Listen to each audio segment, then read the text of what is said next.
पूर्व मंत्री डॉक्टर शकील अहमद एवं बेनीपट्टी विधानसभा की विधायक भावना झा की कांग्रेस में निलंबन वापसी के उपरांत जिला कार्यालय में जिलाध्यक्ष प्रोफेसर शीतलांबर झा की अध्यक्षता में मिथिला की परंपरा के अनुसार भव्य स्वागत किया गया। स्वागत समारोह में पार्टी के पदाधिकारियों सहित कई कार्यकर्ताओं की उपस्थिति रही। स्वागत समारोह के बाद आयोजित प्रेस वार्ता को संबोधित करते हुए पूर्व मंत्री एवं विधायक भावना झा ने निलंबन वापसी के लिए शीर्ष नेतृत्व का आभार प्रकट किया एवं नरेंद्र मोदी एवं नीतीश सरकार की नाकामियां गिनाई एवं विधानसभा चुनाव में कांग्रेस की जोरदार जीत दर्ज कर वापस आएगी की बात कही। मधुबनी से सुरेश कुमार की रिपोर्ट। 45 वर्षों में बेरोजगारी देश में सबसे ऊंचे स्तर है और किसानों की आमदनी 14 साल के सबसे निचले स्तर पर। अब देख लीजिए कि बेरोजगारी 45 साल में सबसे ऊंचे स्तर पर है और मोदी सरकार ये कह के आई थी, नीतीश जी ये कह के आए थे कि किसानों की आमदनी हम दोगुनी करेंगे। किसानों की आमदनी 14 साल में सबसे नीचे के स्तर पर है। हमारे कांग्रेस के बहुत से साथी भी यहाँ उपस्थित हैं, मैं उनका भी अभिनंदन करता हूँ। हमारे साथ बेनीपट्टी की विधायक भावना झा जी भी हैं और हमारे पुराने साथी, हम लोग 1985 में विभूतिपुर समस्तीपुर जिला के चंदवली ठाकुर जी विधायक भी रहे, कई बार वहां के जिला के अध्यक्ष भी रहे। हम मधुबनी वासी की हैसियत से चंदवली ठाकुर जी का भी इस पत्रकार सम्मेलन में स्वागत करते हैं।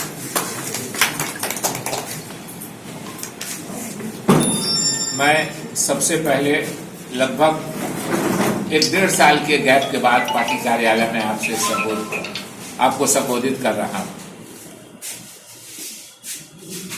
कहीं दूसरी जगह या सर्किट हाउस में आपसे बात होती रही है।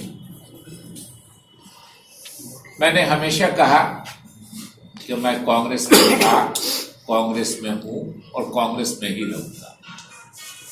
हमारे मीडिया के साथियों ने कई बार पूछा कि आप कांग्रेस के बाहर तो नहीं। हम टेक्निकली मैं कांग्रेस में हूं। सस्पेंशन और एक्सपल्शन, निलंबन और निष्कासन का फर्क होता है कि जो निलंबित आदमी होता है वो टेक्निकली संगठन में रहता है, जो निष्कासित होता है वो नहीं रहता है। तो मैं कांग्रेस की अध्यक्षा 1 साल, लगभग हम लोग 1 साल के आसपास रहे, लेकिन इस बीच में न मैंने न भावना झा जी ने, हम आभार प्रकट करते हैं इनका, मेरी मदद की। लेकिन इस 1 साल में एक भी ऐसा समय नहीं आया जब कांग्रेस की नीतियों और कांग्रेस के सिद्धांत या कांग्रेस की लीडरशिप के खिलाफ हमने एक शब्द भी कभी कहा। बल्कि आप सब साथी साक्षी हैं कि जब मैं चुनाव निर्दलीय लड़ रहा था तब भी मैंने अपने हर भाषण में लगभग मैंने कहा कि मैं राहुल गांधी जी को, जो उस समय कांग्रेस अध्यक्ष थे, उनको धन्यवाद देता हूं कि उन्होंने अंत तक समय तक मेरे टिकट का प्रयास किया।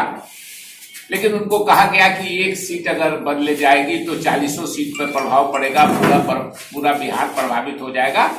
तो जो राजनीतिक परिस्थितियां थी उसके वजह से मुझको नहीं हो सका। लेकिन मैं राहुल जी को हमेशा धन्यवाद देता रहा। इस बीच में मैंने 41 सभाएं की। मैं 2 बार घर की बीमारी के कारण महीना से ज्यादा के लिए विदेश गया। 4-5 महीना लॉकडाउन में हम लोग फंसे रहे, लेकिन उसके बाद भी मैंने 41 सभाएं की और उन 41 सभाओं में उसमें दरभंगा, मधुबनी, सीतामढ़ी के साथ साथ बिहार शरीफ, गया, पटना, बिहार के विभिन्न जिलों में। लेकिन उन सबों में जो पार्टी की नीति और पार्टी का सिद्धांत था, इसी पर मैं बात करता रहा। और उन 41 सभाओं में भी एक सभा आपको नहीं मिलेगी, एक शब्द नहीं मिलेगा। तो सस्पेंशन पीरियड में देखा जाता है कि जिसको हमने सस्पेंड किया उसका आचरण कैसा है। रहने वाला है या विद्रोह की भाषा बोल रहे हैं, तो हम कांग्रेस के अध्यक्षा सोनिया गांधी जी को और राहुल गांधी जी को दिल से आभार प्रकट करते हैं, उन्हें धन्यवाद देते हैं। नेचुरल है, उनके अपने रिसोर्सेज हैं। कल ही कांग्रेस के अध्यक्ष मदन मोहन झा जी से परसों हम लोग मिलने गए थे, बोले कि 2-3 बार राहुल जी से मेरी भेंट हुई, आपकी हमेशा चर्चा करते थे। तो स्वाभाविक है कि पार्टी नेतृत्व को भी ये आभास हुआ कि जो नीतियां हैं हमारी, जो सिद्धांत हैं, जो हमारा नेतृत्व है, इससे अलग इन दोनों ने कोई बात नहीं की। इसलिए पार्टी नेतृत्व ने हमारा निलंबन वापस लिया। अब सोनिया गांधी जी को, राहुल गांधी जी को, प्रदेश के हमारे जो लोग हैं, गोविंद साहब हैं, मदन मोहन झा जी हैं, सदानंद बाबू का विशेष रूप से हम धन्यवाद करते हैं कि चुनाव के बाद पहली ही जो विधायक दल की बैठक हुई उसमें उन्होंने भावना झा जी के निलंबन वापसी के रिकमेंडेशन करके एआईसीसी को भेजा। और मैं तो विधायक दल का सदस्य नहीं था, लेकिन सदानंद बाबू ने मेरा नाम भी उसमें जोड़ दिया, जो एक तरह से उनके, मैं विधायक दल का सदस्य नहीं था, विधायक की हैसियत से भावना झा जी का उन्होंने किया, लेकिन मेरा भी नाम उन्होंने उस परिधि से बाहर जाके जोड़ दिया। इसलिए मैं सदानंद बाबू को भी हार्दिक आभार प्रकट करता हूं। और कांग्रेस के सभी साथियों ने इस पीरियड में मेरा साथ दिया, मेरा मोरल पुष्टि किया। वो सबने कहा कि आपका घर है, घर था, घर रहेगा। मैं भी हमेशा करता रहा। आप लोगों ने भी कभी पूछा कि आप पार्टी में हैं या नहीं, मैं कहता था मैं टेक्निकली पार्टी में हूं।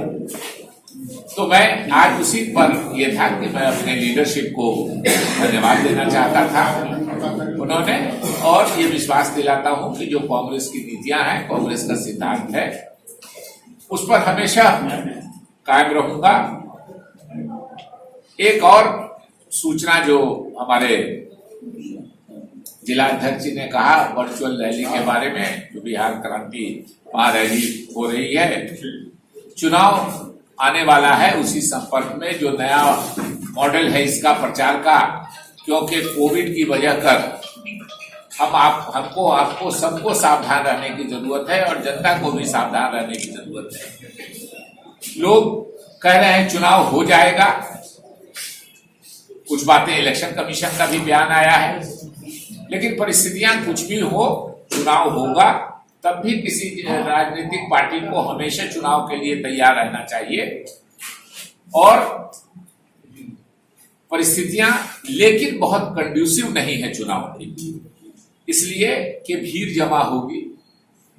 Bharatiya Janata party ruling party है, उन्होंने एक वर्चुअल रैली की पटना में, और उस वर्चुअल रैली में अपने कार्यालय में उन्होंने, जो राज्य का मुख्यालय है, 200 आदमियों को मात्र जमा किया, और उन 200 लोगों में 75 लोग कोरोना पॉजिटिव हो गए। उनके प्रदेश के अध्यक्ष वो कोरोना पॉजिटिव हो गए, उनके एमएलए कोरोना पॉजिटिव हो गए। ये वर्चुअल रैली जो कहते हैं, वर्चुअल का मतलब हुआ कि हम कहीं आप कहीं, लेकिन आप 200 लोगों को जमा कर लीजिएगा, वो वर्चुअल नहीं है।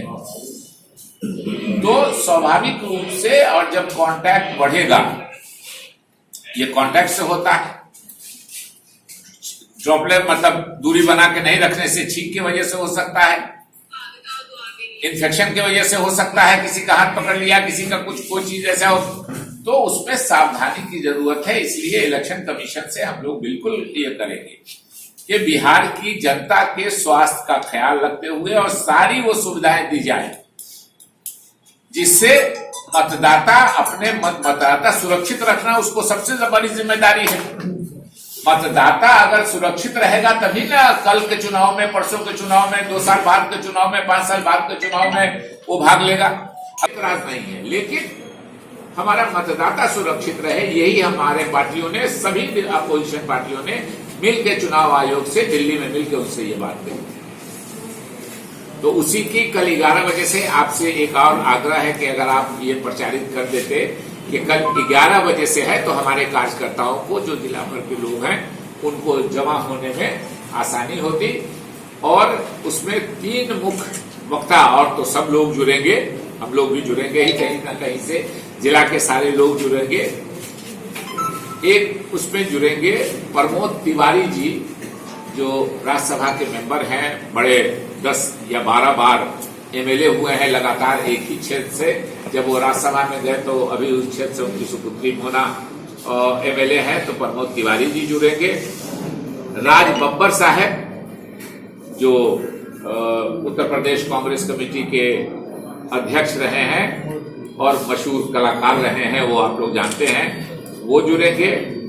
और अल्पसंख्यक विभाग के जो हमारे देश के अध्यक्ष हैं नदीम जावेद साहब, युवा साथी हैं, वो 3 विशेष गेस्ट वो रहेंगे। और बाकी हम लोग बिहार के सब लोग रहेंगे, मधुबनी जिला के लोग रहेंगे। हम सब मिलके 11 से 12 बजे के बीच में उस वर्चुअल रैली में शामिल होंगे। अगर आप इसको थोड़ी सी प्राथमिकता दे देंगे तो हमारे यहाँ जुड़ने वालों की संख्या भी बढ़ जाएगी। वैसे अध्यक्ष जी कोशिश कर रहे हैं, हम लोग सब अपने अपने तरह से कोशिश कर रहे हैं। तो यही 2 बातें, एक तो हमको कांग्रेस अध्यक्ष सोनिया गांधी जी को, राहुल गांधी जी को, अपने प्रदेश के नेतृत्व को धन्यवाद देना था और उस पर बात करनी थी। एक बात सही है कि जो नीतीश जी की सरकार है, अभी हाल के दिनों में 2 बातें बहुत ही स्पष्ट रूप से हुई हैं जिससे बिहार की जनता का विश्वास उन्होंने खोया। ऐसे विकास का और इसकी बातें पुरानी है कहने लगेंगे तो बहुत लंबा वक्त लगेगा, लेकिन अभी जो बिहार के हमारे गरीब बाहर रहते थे, मजदूर भी और कम आमदनी जिनकी थी, जिनका रोजगार वहां बंद हुआ, वो जब अपने घरों को लौट रहे थे तो बिहार सरकार ने उनके साथ बहुत बुरा सलूक किया। सड़कों पे जो उनके साथ हुआ वो सारी दुनिया ने टीवी पर देखा और हर तरह से प्रयास किया गया कि उनको बिहार आने से रोका जाए। वो जहां हैं वहीं रहे, उनकी सुरक्षा हो कि नहीं हो। वो बड़े सेठ साहूकार का काम करते हैं, वो आधे तनख्वाह पे, आधे दरमाहे पे, आधे पैसे पे दोगुना समय दे करके वो काम करते रहे। इसलिए बिहार के लोगों का जो दोहन और शोषण हुआ कोविड के बाद, जब वो घर आने की कोशिश करने लगे लॉकडाउन के बाद, तो उनके साथ बिहार सरकार ने बहुत बुरा व्यवहार किया। और दूसरा, अभी कोविड में जो परेशानियां हो रही, लगातार मरीजों की संख्या बढ़ती जा रही है, इलाज की सुविधा सही नहीं है, अस्पताल ठीक से मार्क नहीं किए गए हैं, लोगों को परेशानी हो रही है, लोग सेक्टर छोड़ छोड़ के भाग जा रहे हैं। तो स्वाभाविक रूप से इन 2 बातों से बहुत ही ज्यादा बिहार के लोगों को कष्ट है। वैसे कष्ट तो देश भर के लोगों का। आपको जान के ताज्जुब होगा कि दुनिया में हम दूसरे नंबर पर पहुंच गए कोविड में, जहां तक पॉजिटिव मरीजों की संख्या है। और पिछले 20 दिनों से हम दुनिया में नंबर 1 हो रहे हैं, मरीजों की संख्या के हिसाब से भी और मरने वालों की संख्या के हिसाब से भी, जो 24 घंटे में आंकड़ा आ रहा है।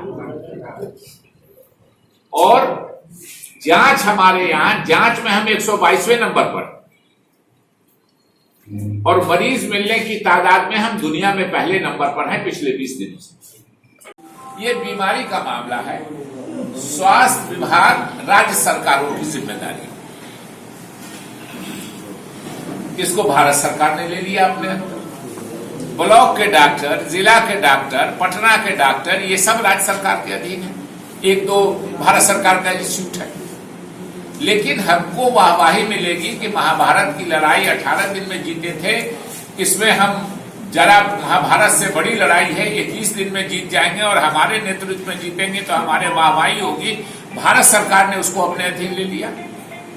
जो कदई बिल्कुल कंफ्यूज हो गया कि डॉक्टर किसके अंडर में है, इलाज कौन कर रहा है, दवा कौन दे रही है, भारत सरकार का क्या गाइडलाइन है, यहाँ समझ में ही नहीं हुआ, लोगों को परेशानी हुई। दूसरे एक और गलत काम किया जो भारत सरकार ने,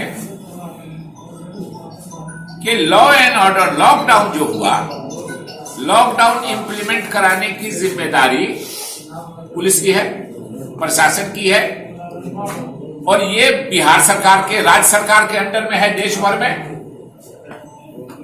लेकिन भारत सरकार ने उसको अपने अधीन में ले लिया अब पुलिस को मालूम ही नहीं है कि किसको रोकना है, किसको घर जाने देना नहीं है। पुलिस वो जुल्म कर रही है कि जैसे वो कोई क्राइम करके आ रहा है, अपने घर जो लोग लौट के जा रहा है परेशानी की हालत में, वो क्रिमिनल नहीं है, कोई क्राइम नहीं करके जा रहा है। लेकिन राज्य सरकार को मालूम ही नहीं कि भारत सरकार क्या कर रहा है।